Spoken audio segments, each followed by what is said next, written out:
রাধে রাধে বন্ধুরা, তোমরা সবাই কেমন আছো? আশা করছি সকলে খুব ভালো আছো। আমিও ভালো আছি। এই যে সন্ধ্যাবেলায় সন্ধ্যা দিয়ে নিলাম। এরপরে সন্ধ্যাবেলায় আজ আমাদের বাড়িতে লুচি হচ্ছে। তো এটি আলাদা করে দেখানোর কিছু নেই, কম বেশি সবার বাড়িতেই বানানো হয়ে থাকে।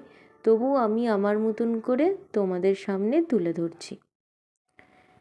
দেখো, লুচিটা প্রথমে আমি বেলে নিলাম। এরপর কড়াতে দিয়ে দিলাম লুচিটা। তো আমি সোশ্যাল মিডিয়ার জগতে একেবারেই নতুন। তো তোমরা প্রথম দিন থেকে যে এত ভালোবাসা দিচ্ছ, আমি সত্যিই খুব আনন্দিত। এত কম সময়ের মধ্যে যে তোমরা আমাকে এতটা ভালোবাসা দেবে, আমি সত্যিই ভাবতে পারিনি। আমি আরও ভালো ভালো ভিডিও বানানোর চেষ্টা করব। তো তোমরা এভাবেই পাশে থেকো। টাটা।